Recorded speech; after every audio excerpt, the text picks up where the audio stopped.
할렐루야. 잘 나오셨습니다. 날씨가 참 무더워지고 있습니다. 참 열대야가 있는 거 아닌가 할 정도로 이제 잠잘 때도 덥죠. 이런 가운데 또 마스크를 또 끼고 다녀야 된다는 게, 이 마스크 한번 끼면 한 1, 2도, 2, 3도는 올라가는 느낌이 있는데, 이 무더운 여름에도 끼고 있다는 게 참 신기하죠. 뭐 전혀 예상치도 못한, 어떻게 보면 다 이상한 사람들이죠. 작년 시선으로 보면 다 이상한 사람들인데 그렇게 세상이 그렇게 됐습니다. 건강 관리를 잘 하셔야 될 것 같고, 그런 가운데 신앙도 잘 관리를 하셔야 될 것 같습니다. 제가 기도하고 말씀 좀 보도록 하겠습니다. 사랑의 하나님 아버지, 오늘도 저희들 가운데 새 날을 허락하여 주시고, 또 오늘 또 마무리를 짓는 우리 성도들이 있을 터인데 주님께서 함께하여 주시고, 이 무더위 속에서도 또 건강관리와 신앙을 잘 유지해 나아갈 수 있도록 인도해 주시옵기를 원합니다.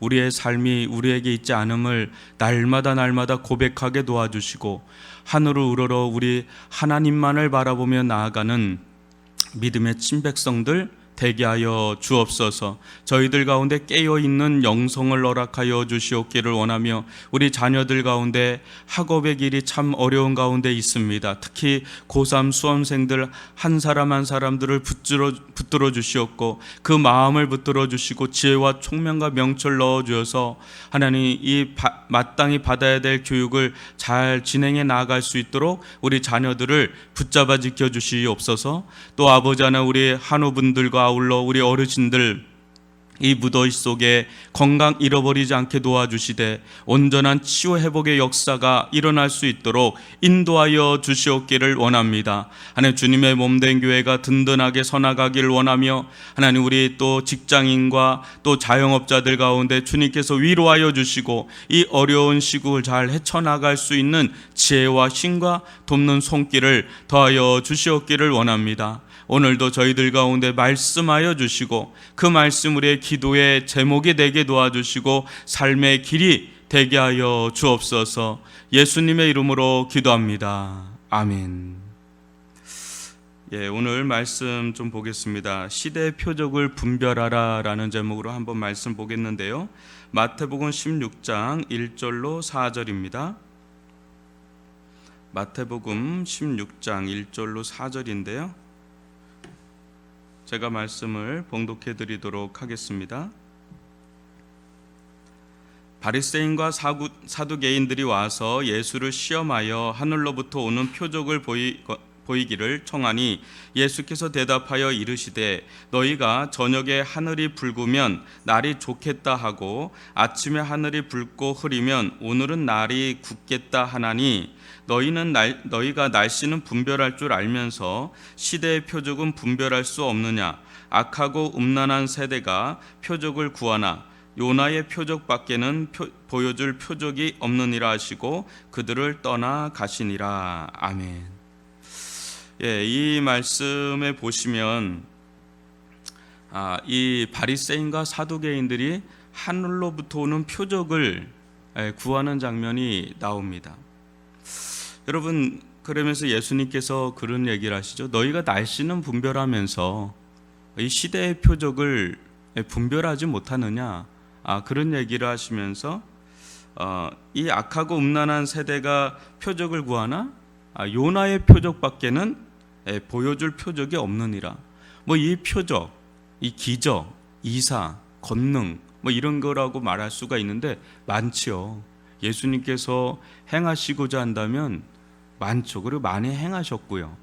그런데 예수님은 유독 여기에서 요나의 표적 밖에는 보여줄 표적이 없다 그럽니다.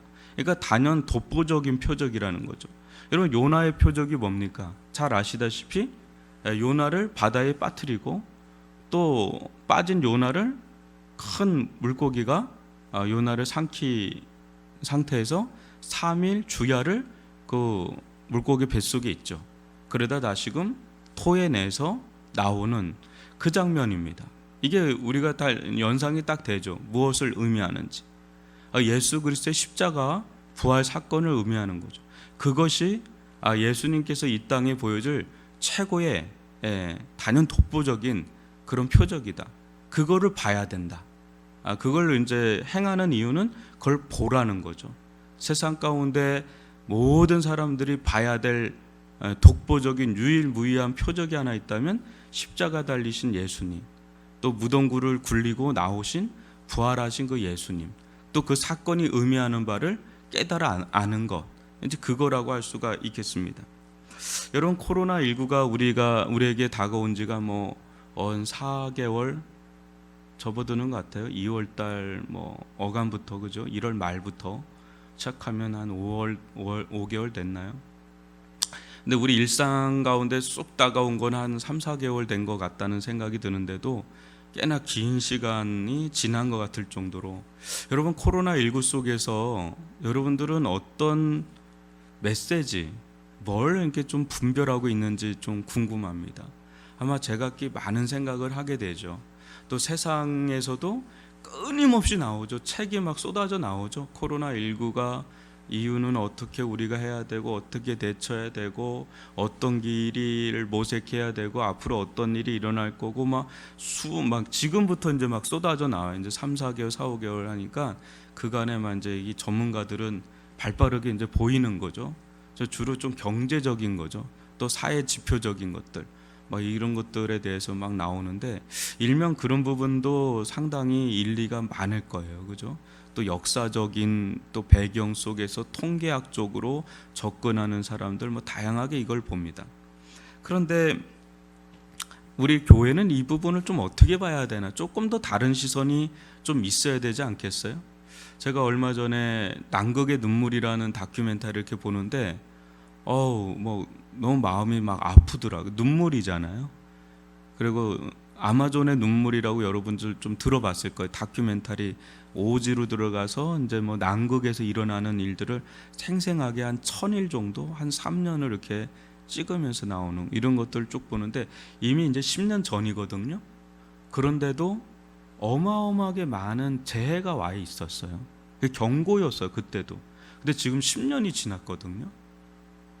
그러니까 이게 이 지구 온난화로 인한 이 기후 변화 같은 것들을 경고하는 그런 다큐멘터리였어요.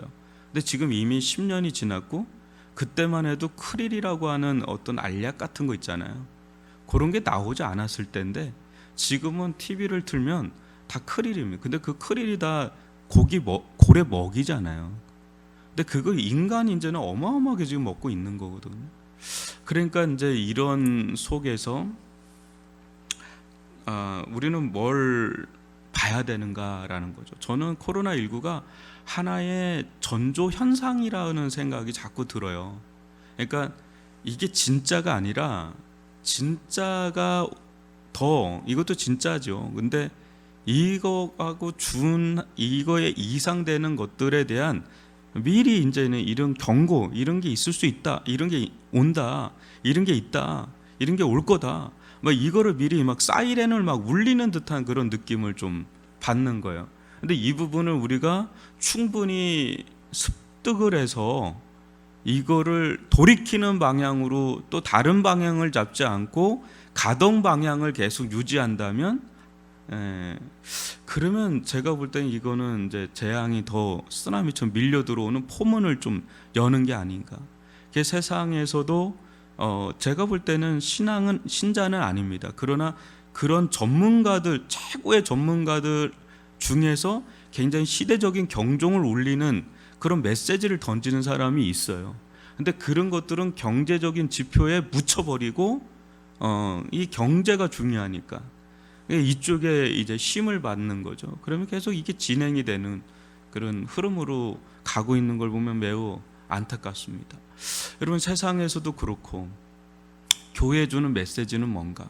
저는 그냥 단 하나로 찍어서 말을 하라면 탐욕의 우상이라고 저는 생각합니다. 그 사도 바울이 이 탐심은 곧 우상이니라, 그런데 이 탐심이야말로 우상의 뿌리인데, 이 부분이 이제 우리들 이 교회에 울리는 경종이죠. 또 세상에 울리는 경종이고, 많은 부분 교회는 세상과 달라야 되는데 어느 때는 세상과 흡사하기도 하고 또 어느 때는 세상보다 못한 모습을 보일 때가 왕왕 있었죠.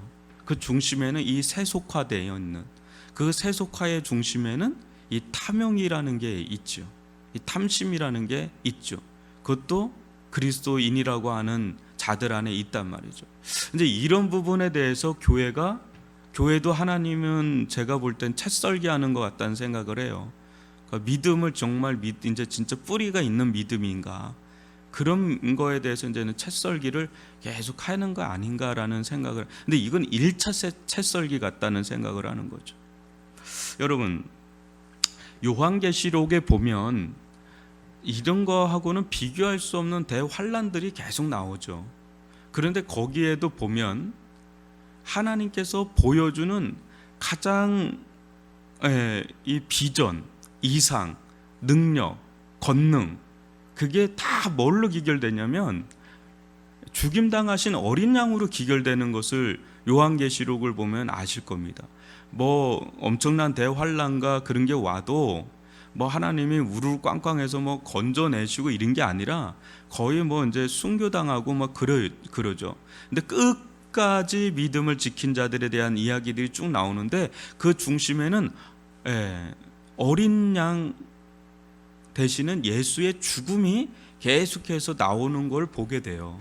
여러분 이 대환란 속에 또 마지막 시대의 안전지대, 우리는 안전지대를 원하잖아요. 그 마스크를 끼고 또 사회적 거리를 두고 또 집에 주로 거하고 뭐 이런 이유가 뭡니까?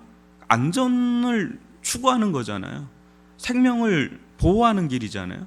근데 진짜 안전지대, 정말 우리 안전지대는 과연 부에 있나? 이 물질에 있는가? 아니면 권력에 있는가? 여러분 이 코로나19 속에는 막 들어가 버리니까 막 지금 질서를 막 헤집어 놓고 있으니까 결국은요 항상 기결되는 거는 한 자리라는 걸 여러분 알 겁니다.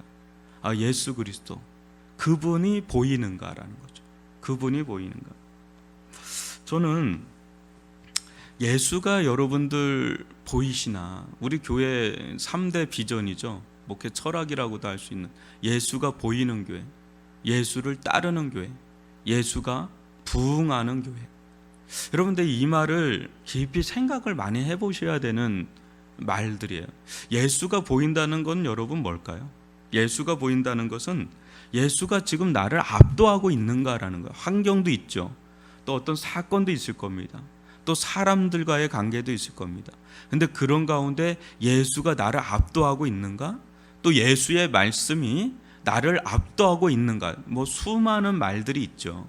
근데 예수가 나를 압도하고 있고 예수의 말씀이 나를 압도하고 있다면 그게 진짜 예수가 보이는 거예요. 근데 말로만 하는 게 아니라 그냥 생각으로만 하는 게 아니라 말이죠. 여러분 베드로전서 1장 6절로 9절 말씀을 보시면 이런 말씀이 나옵니다. 그러므로 너희가 이제 여러 가지 시험으로 말미암아 잠깐 근심하게 되지 않을 수 없으나 오히려 크게 기뻐하는도다. 너희 믿음의 확실함은 불로 연단하여도 없어질 금보다 더 귀하여 예수 그리스도께서 나타나실 때에 칭찬과 영광과 존귀를 얻게 할 것이니라. 예수를 너희가 보지 못하였으나 사랑하는도다. 이제도 보지 못하나 믿고 말할 수 없는 영광스러운 즐거움으로 기뻐하니 믿음의 결국 곧 영혼의 구원을 받음이라. 저는 계속해서 마음에 드는 생각이 뭐냐면 예수가 보인다라는 얘기를 우리가 만약에 서로 얘기를 하면 대부분의 사람들, 그러니까 교회 다니는 저부터도 뭐 당연한 거 아니야? 뭐 나 예수 믿는데 뭐 난 구원 확실한데. 그러니까 아주 그게 심각하게 아주 예민하게 그게 그렇게 다가오지 않아요. 둔감해요. 이게 그 부분에 대해서 뭐 때로는 안 보일 때도 있고 뭐 보일 때도 있고 그런 거지 뭐 그걸 뭐 날마다 뭐 그거를 막 금식하듯이 어떻게 그렇게 살 수가 있어? 하면 그럴 수가 있는데 제가 최근에 이제 이재철 목사님의 책을 좀 나왔길래 한번 쭉 좀 보고 있어요. 목사에 대한 책인데 거기서 한 대목이 참 의미심장하게 다가오는 대목이에요. 실은 제 나이 때에는 솔직히 이 대목이 참 다가오기가 어려운 대목일 수도 있는 대목인데 이런 얘기를 해요. 목사의 은퇴는 또 다른 등장이다.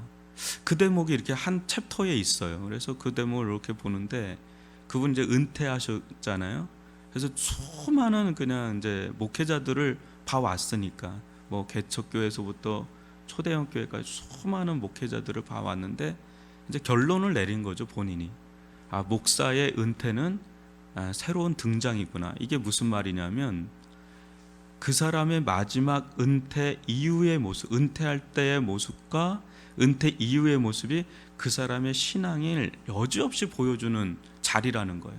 그래서 또 다른 등장이다 라는 건데 거기서 이런 얘기죠. 한마디로 어느 한순간에 신앙이 딱 이렇게 등장할 수가 없다는 거예요. 그 사람이 어떻게 신앙생활을 해왔고 목회를 해왔는지는 지금 드러나는 게 아니라 이제 마지막에 이제 딱 드러나는 거죠. 저도 이제 그런 모습들을 이렇게 많이 보게 되는 상황이 되더라고요. 이제 두렵죠. 근데 그 두려움마저 없는 거죠. 실은 그냥 이렇게. 그러니까 신앙이라는 게 어느 한순간에 여러분 되지가 않다라는 것을 우리는 보게 되는 겁니다. 그 사람이 평생에 어떻게 신앙생활을 해왔는지는 마지막에 드러나게 되는 거죠. 마지막에. 근데 이게 참 두려운 일인데도 두렵지가 않은 거예요. 그다 그냥 뭐 살아가기 바쁜데 뭐 하면서 그냥 살아가기 급급한 우리의 모습을 보게 되죠. 여러분 베드로전서에 보면 8절에 보면 예수를 너희가 보지 못하였으나 사랑하는도다. 이제도 보지 못하나 믿고 말할 수 없는 영광스러운 즐거움으로 기뻐하니. 이런 장면이 나옵니다. 정말 우리들 가운데 예수를 보지는 못했죠. 직접적으로. 그러나 사랑하는가? 또 믿고 말할 수 없는 영광스러운 즐거움으로 기쁨이 우리들 안에 있는가? 이렇게 우리들 가운데 자문해 보면, 질문을 던져보면 참 내 신앙이 지금 어디에 와 있는지가 좀 보여지는 거죠. 이런 부분에 대해서 참 어디에 있든 어디를 가든 제가 볼 때 결론이었어요. 제가 개척교회에서부터 초대형 교회를 겪어오면서 많은 이제 교회들을 나름 이렇게 보면서 또 오늘도 지금도 이렇게 하면서 제가 나름 이제 결론을 내린 게 실은 그 세 가지 비전과 철학입니다. 아무리 좋은 교회, 또 아무리 뭐 부흥하는 교회에 있다라 하더라도 그것과 나는 또 다른 일이다. 예수가 보이는가? 아니면 내가 더 보이는가? 예수가 보이는가? 아니면 다른 게 더 크게 다가오는가? 점점 신앙생활하면 할수록 예수가 더 보이고 그 예수를 열망하게 되고 그 예수를 따라간다면 그 사람은 그야말로 어디에 있든 상관이 없다. 심지어는 어느 교회, 어느 뭐 위치 상관이 없다 할 정도로 그 사람은 정말 영혼의 안전지대에 놓여 있는 자다. 그러나 그게 아닌 상황이라면 아무리 누가 봐도 안전지대에 놓여 있는 것 같아도, 성공의 자리에 놓여 있는 것 같아도 그건 아니다. 참 두려운 일이에요. 우리를 보장해 줄 수 있는 분은 예수님 한 분밖에 없습니다. 그 예수님, 그 어린 양 되시는 그 예수님과의 관계, 그게 영혼의 진정한 안전지대고 그게 예수님께서 보여줄 수 있는 마지막 최고의 히든카드라고 할 수 있는 시대 표적이다라는 거죠. 주님, 우리 이 시간 좀 기도할 수 있기를 바라는데, 주님, 우리들 가운데 이 예수가 더 보일 수 있기를 원합니다. 예수의 말씀이 나를 압도하기를 원하고 그것이 나를 이끌어 가기를 원합니다. 이 기도 제목을 가지고 기도를 하고 또 하나 더 말씀을 보도록 하겠습니다. 주여 한번 부르는 기도합니다. 주여, 아버지 하나님, 저희들 가운데 이 시대의 표적이 무엇인지를 알게 하여 주시옵기를 원합니다. 예수님께서 우리들 가운데 베풀어 주신 최고의 표적은 요나의 표적밖에 없습니다. 예수 그리스도께서 십자가에 십자가에 못 박히시고 부활하신 그 예수로만 충만하기를 원합니다. 예수님이 보이기를 원합니다. 믿음의 눈으로 예수님을 보기를 원합니다. 예수님을 따르기를 원합니다. 예수로 충만할 수 있기를 원합니다. 하나님, 우리들의 아버지 하루하루의 삶이 예수를 따르는 삶이 되기를 원하며 예수를 추구하는 삶이 되기를 원합니다. 이 시대에, 이 세상의 안전지대가 어디 있습니까? 오직 예수 외에는 없는 줄 아오니 아버지 하나님이시여 저희들을 긍휼히 여겨주시옵기를 원합니다. 아버지 하나님이시여 저희들을 불쌍히 여겨주시옵기를 원합니다. 오 아버지, 예수로만 충만할 수 있도록 인도하여 주시옵기를 원합니다. 예수님과의 깊은 교제가 이루어지게 도와주시고 예수의 인도함을 받게 도와주시옵기를 원합니다. 깨어있는 영성으로 나아가기를 원합니다. 예수를 믿음으로 말미암아 예수를 향한 믿음이 더 강해지기를 원합니다. 하나님, 코로나19 가운데 흔들리지 않기를 원합니다. 더 하나님만을 의지하게 도와주시고 더 예수님께 꼭 붙어있는 우리 성도들 되어 있게 하여 주시고 되어지게 하여 주시옵기를 원합니다. 아버지, 예수로만 충만한 교회가 되게 하여 주옵소서. 두 번째는 교회의 그 아름다운 이름이란 제목으로 함께 말씀을 잠시 나누겠습니다. 요한복음 3장 27절로 30절인데요. 제가 말씀을 봉독해 드리도록 하겠습니다. 요한복음 3장 27절로 30절입니다. 요한이 대답하여 이르되 만일 하늘에서 주신 바 아니면 사람이 아무것도 받을 수 없느니라. 내가 말한 바 나는 그리스도가 아니요 그의 앞에 보내심을 받은 자라고 한 것을 증언할 자는 너희니라. 신부를 취하는 자는 신랑이나 서서 신랑의 음성을 듣는 친구가 크게 기뻐하나니 나는 이러한 기쁨으로 충만하였노라. 그는 흥하여야 하겠고 나는 쇠하여야 하리라 하니라. 아멘. 여러분, 이 세례 요한의 영성을 통해서 이 교회의 영성을 우리가 또 살펴볼 수가 있는데, 세례 요한은 여러분 어떤 사람입니까? 그가 자신에 대해서 고백하기를 자기는 정말 세례 요한은 하나님께서 보내신 사람입니다. 그 시대에 하나님께서 보내신 사람이죠. 또 이스라엘이라고 할 수 있는, 어떻게 보면 이제 교회죠. 이스라엘도 하나의 교회라고 한다면 교회에게 보냄을 받은 그런 사람이죠. 그런데 요한이 얼마나 탁월했던지 당대에 그리스도가 아니냐라는 그런 말이 막 회자가 됐죠. 그런데 요한은 자신의 경계선을 분명히 알았죠. 나는 그리스도가 아니다. 그러면서 예수 그리스도 앞에 먼저 보냄을 받은 이 전도자죠. 근데 요한을 우리가 다른 각도로 한번 보면 어때요? 요한은 한 사람의 사명인이면서 또 한 축에서 보면 어때요? 교회라는 것을 보게 되죠. 요한은 교회면서 또 한 축에서는 사명자라는 것을 좀 보게 되는데, 그래서 이 요한을 통해서 우리는 교회가 어떤 모습이어야 되는가를 좀 가늠해 볼 수가 있는 겁니다. 교회는 어때요? 한편에서는 예수 그리스도의 사랑을 받는 신부죠. 신부면서 동시에 또 오늘 이 요한이 말하는 것처럼 신부와 신랑이 결혼을 할 때 신랑 옆에 선 친구처럼, 마치 축가를 부르는 친구처럼 나는 이 예수와 교회가 이렇게 연합되는 것을 옆에서 지켜보는 것으로 기쁨이 충만한 그 기쁨이 내 안에 있다. 이 요한의 고백이죠. 그러니까 교회는 어때요? 한편에서는 우리가 신부죠. 그러나 어떤 면에서 우리는 신랑의 친구와도 같은 자들이다. 그래서 신부로서 예수님의 사랑을 받으면서 또 한편에선 교회는 사명이 있죠. 그래서 어때요?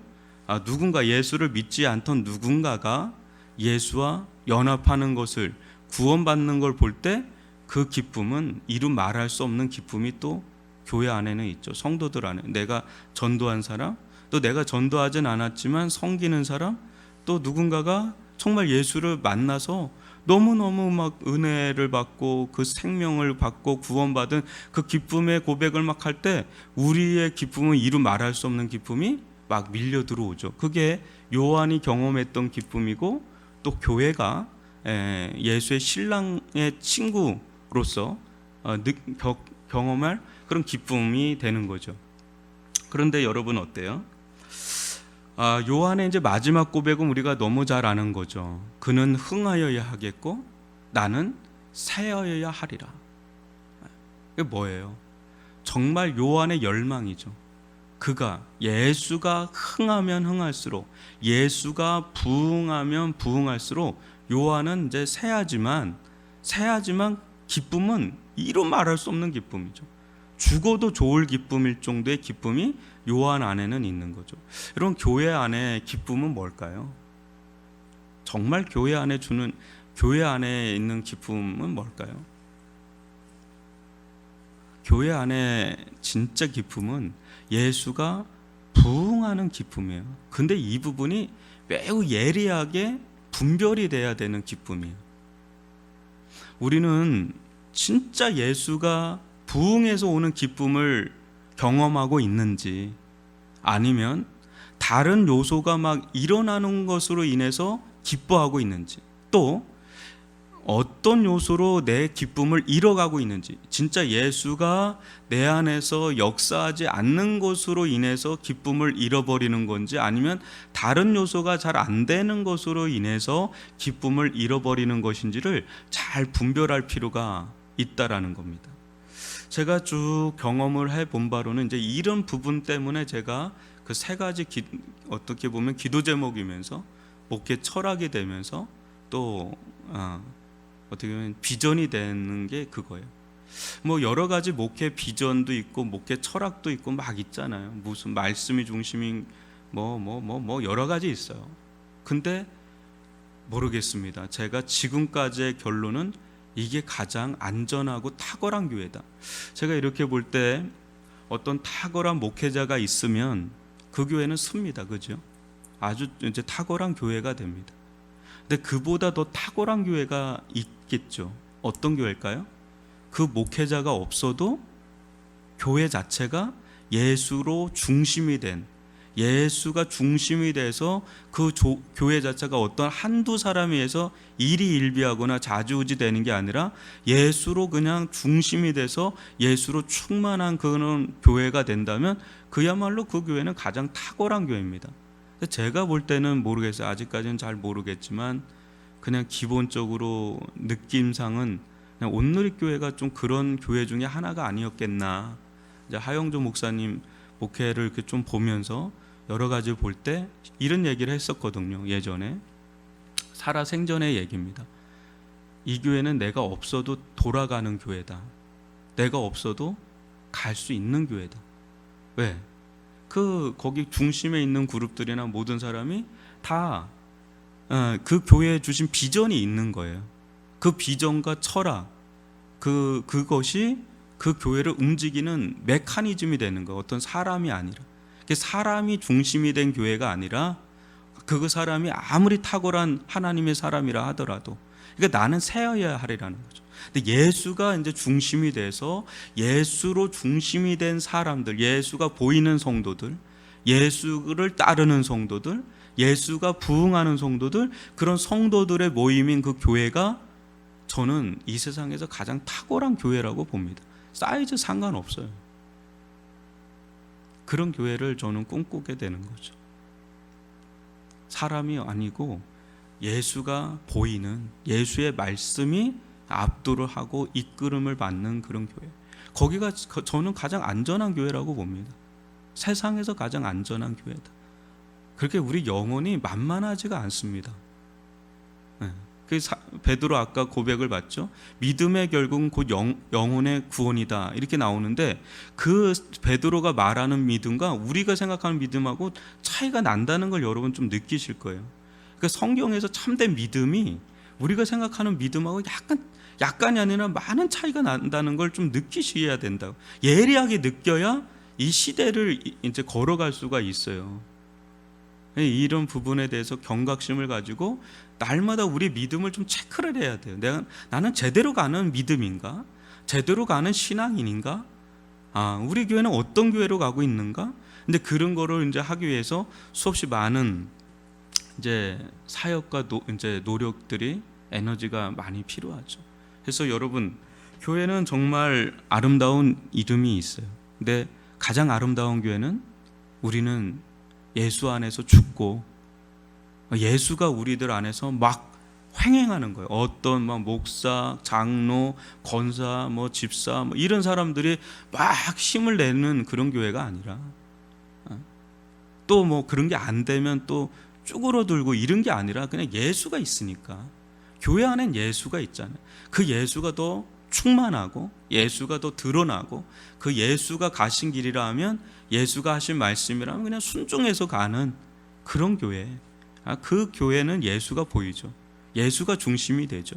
예수의 말씀이 그 어떤 사람의 말보다 더 압도하죠. 그러면 그 교회는 그 성도는 제대로 가는 거다. 안전지대에 놓여 있는 거다. 이 코로나의 위기 속에서 앞으로 또 어떤 일이 오더라도 거기는 심지어는 뭐 죽음을 당할 수도 있겠죠. 순교의 그런 상황에서도 가장 안전한 길을 가는 거다. 지금은 준비해야 될 때입니다. 깨어서 기름을 준비해야 되는 다섯 처녀같이 지혜로운 다섯 처녀처럼 슬기로운 처녀처럼 정말 예민하게 준비를 해야 되는 때입니다. 이걸 가지고 우리 기도하고 또 각자 가지고 나온 기도 제목 또 집에서 이것으로 가정 예배를 드리시는 분들이 있을 텐데 또 마무리 짓는 기도를 했으면 좋겠습니다. 우리 주여 한번 부르면서 기도하고 마치겠습니다. 주여